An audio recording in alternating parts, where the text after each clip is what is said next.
कृष्णा।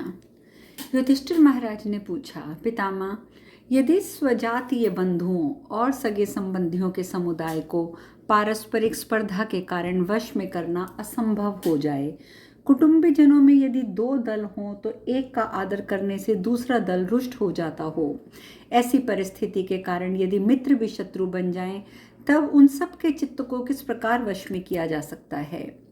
भीष्म पितामह ने कहा, युधिष्ठिर, इस विषय में मनीषी पुरुष देव ऋषि नारद और भगवान श्री कृष्ण के भूतपूर्व संवाद रूप इतिहास का उदाहरण दिया करते हैं। एक समय भगवान श्री कृष्ण ने कहा, देवर्षि, जो व्यक्ति सुहृदय ना हो, जो सुहृदय हो तो हो लेकिन पंडित ना हो, और जो सुहृदय और पंडित तो हो किंतु अपने मन को वश में ना कर सका हो, ये तीनों ही परम गोपनीय मंत्रणा को सुनने या जानने के अधिकारी नहीं हैं। स्वर्ग में विचरने वाले नारद जी, मैं आपके सौहार्द पर भरोसा रखकर आपसे कुछ निवेदन करूंगा। मनुष्य किसी व्यक्ति में बुद्धि बल की पूर्णता देखकर ही उससे कुछ पूछता या जिज्ञासा प्रकट करता है। मैं अपनी प्रभुता प्रकाशित करके जाति भाइयों कुटुंबीजनों को अपना दास बनाना नहीं चाहता। मुझे जो भोग प्राप्त होते हैं उनका आधा भाग ही अपने उपभोग में लेता हूँ, शेष आधा भाग कुटुंबीजनों के लिए छोड़ देता हूँ और उनकी कड़वी बातों को सुनकर भी क्षमा कर देता हूँ। देवर्षि, जैसे अग्नि को प्रकट करने की इच्छा वाला पुरुष अकर्णी काष्ठ का मंथन करता है, उसी प्रकार इन कुटुंबीजनों का कटु वचन मेरे हृदय में सदा मथता और जलता रहता है। नारद जी, बड़े भाई बलराम सदा ही असीम बल हैं, वे उसी में मस्त रहते हैं। छोटे भाई गद में अत्यंत सुकुमारता है, अतः वह परिश्रम से दूर भागता है। रह गया बेटा प्रद्युमन, सो वह अपने रूप सौंदर्य के अभिमान से ही मतवाला बना रहता है। इस प्रकार इन सहायकों के होते हुए भी मैं स्वयं को असहाय महसूस करता हूँ। नारद जी, अंधक तथा वृषनिवंश में और भी बहुत से वीर पुरुष हैं जो महान सौभाग्यशाली, बलवान, दुस्सह पराक्रमी हैं। वे सब के सब सदा उद्योगशील बने रहते हैं। ये वीर जिनके पक्ष में ना हो, उनका जीवित रहना असंभव है, और जिसके पक्ष में ये चले जाएं, वह सारा का सारा समुदाय ही विजयी हो जाए।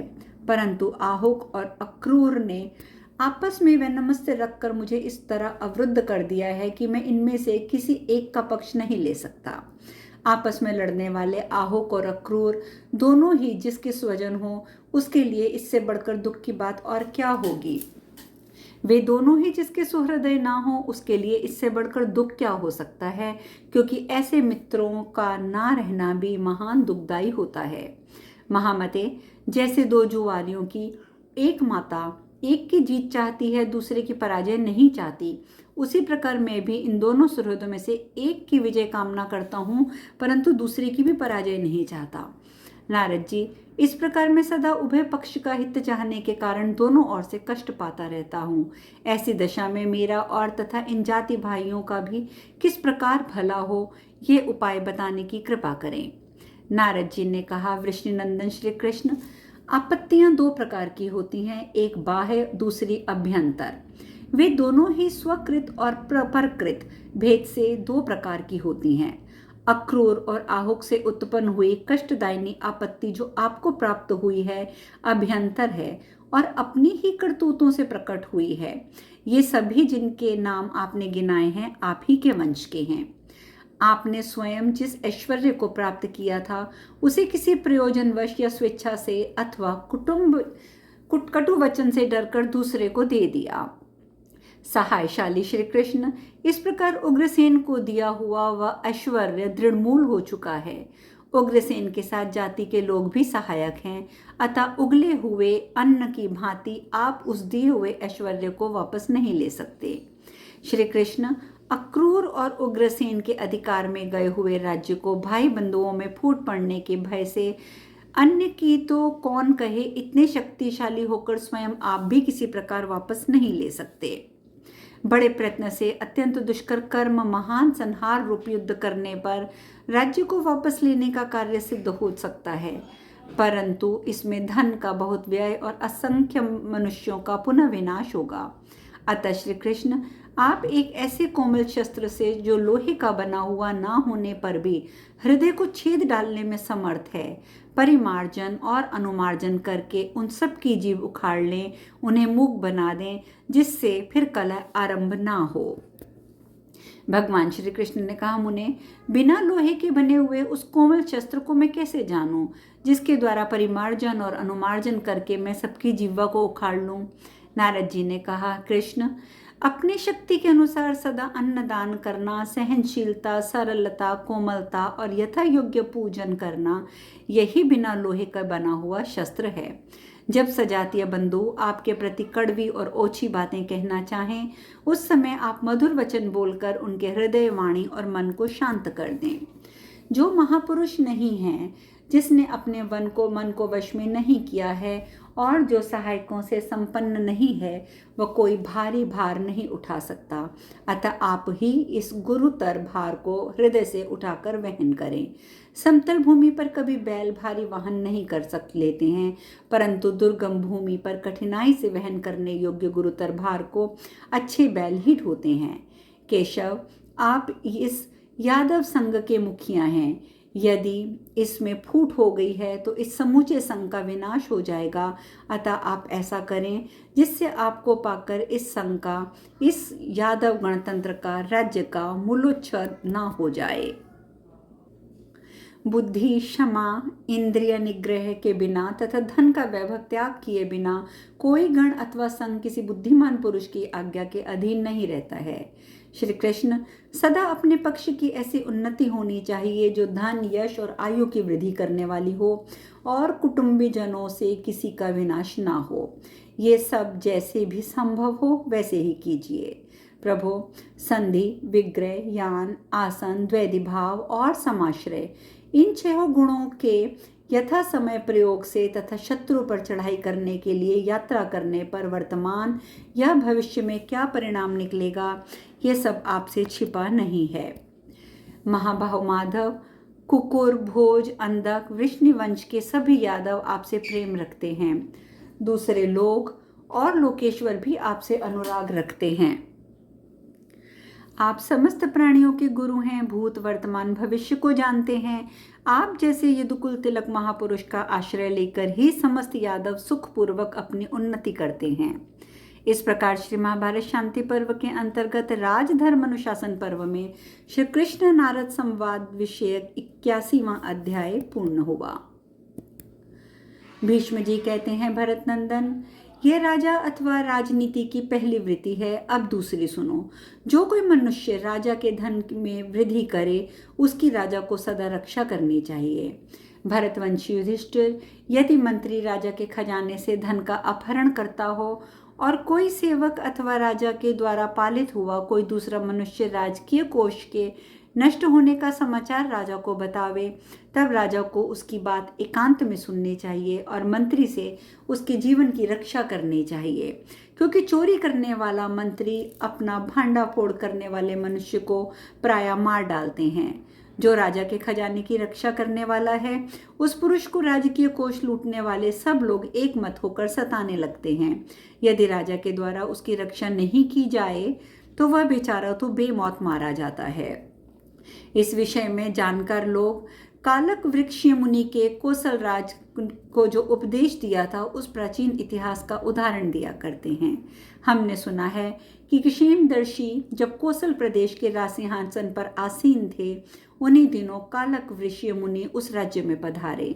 उन्होंने क्षेमदर्शी के सारे देश में उस राज्य का समाचार जानने के लिए एक कौवे को पिंजड़े में बांधकर 7 लेग बड़ी सावधानी के साथ बारंबार चक्कर लगाया। घूमते समय वे लोगों से कहते थे, सज्जनों, तुम लोग मुझसे वायसी विद्या, कोई यानी कि कौवे की बोली समझने की कला सीखो। मैंने सीखी है, इसलिए कौवे मुझसे भूत, भविष्य और इस समय जो वर्तमान है वह सब बता देते हैं। यही कहते हुए बहुतेरे मनुष्यों के साथ इस राष्ट्र में सब और घूमते फिरे। उन्होंने राज्य कार्य में लगे हुए समस्त कर्मचारियों का दुष्कर्म अपनी आंखों से देखा।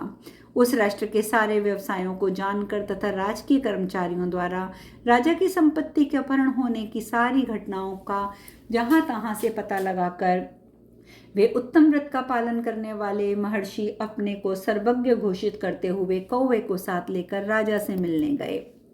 कौशल नरेश के निकट उपस्थित हो मुनि ने सज धज कर बैठे हुए राजमंत्री से कौवे के कथन का हवाला देते हुए कहा, तुमने अमुक स्थान पर राजा के अमुक धन की चोरी की है। अमुक अमुक व्यक्ति इस बात को जानते हैं और जो इसके साक्षी हैं। हमारा यह कौवा कहता है कि तुमने राजकीय कोष का अपहरण किया है, अतः तुम अपने इस अपराध को शीघ्र स्वीकार करो।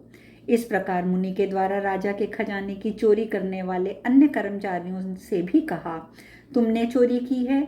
मेरे इस कौवे की कही हुई इस बात को कभी और कहीं झूठा नहीं सुना गया। कुरुश्रेष्ठ, इस प्रकार मुनि के द्वारा तिरस्कृत हुए सभी राजकर्मचारियों ने अंधेरी रात में सोए हुए मुनि के उस कौवे को बाणों से बींध कर मार डाला। अपने कौवे को पिंजड़े में बाणों से विदीर्ण हुआ देखकर ब्राह्मण ने पूर्वाह्न में राजा क्षेमदर्शी से इस प्रकार कहा, राजन, आप प्रजा के प्राण और धन के स्वामी हैं। मैं आपसे अभय की याचना करता हूँ। यदि आज्ञा हो तो मैं आपके हित की बात कहूँ। आप मेरे मित्र हैं। मैं आपके लिए हित के लिए आपके प्रति संपूर्ण हृदय से भक्ति भाव रखकर यहाँ आया हूँ। आपकी जो हानि हो रही है उसे देखकर मैं बहुत संतप्त हूँ।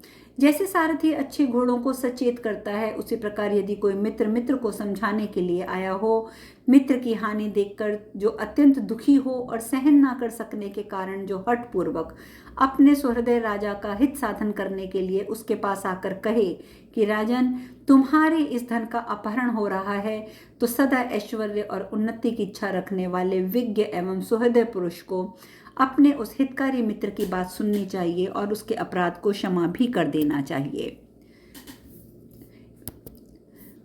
क्षमा भी कर देना चाहिए।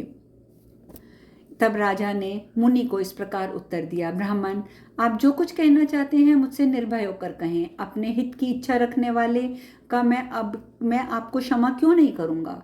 विप्रवर, आप जो चाहें कहिए, मैं प्रतिज्ञा करता हूँ आप मुझसे जो कुछ भी कहेंगे आपकी उस आज्ञा का मैं पालन करूंगा। मुनि बोले, महाराज, आपके कर्मचारियों से कौन अपराधी हैं कौन निरपराध, इस बात का पता लगाकर तथा आप पर आपके सेवकों की ओर से अनेक भय आने वाले हैं, ये जानकर प्रेम पूर्वक राज्य का सारा समाचार बताने के लिए ही मैं आपके पास आया हूँ। नीति शास्त्र के आचार्यों ने राजसेवकों के इस दोष को पहले से ही वर्णन कर रखा है कि राजा की सेवा करने वाले लोग हैं, उनके लिए ये पाप जय जीविका अवगति गति है, अर्थात जिन्हें कभी सहारा नहीं मिलता वे राजा के सेवक होते हैं। जिसका राजाओं के साथ मेल जोल हो जाए उसकी विषधर सर्पों के साथ संगति हो गई, ऐसी नीतिज्ञों का कथन है। राजा के बहुत से मित्र होते हैं, वहीं उसके अनेक शत्रु भी हुआ करते हैं। राजा के आश्रित होकर जीविका चलाने वालों को उन सभी से भय बताया गया है।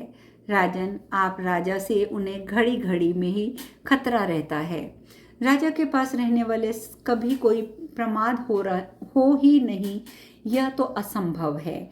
परंतु जो अपना भला चाहता हो उसे किसी तरह उसके पास जानबूझकर प्रमाद नहीं करना चाहिए।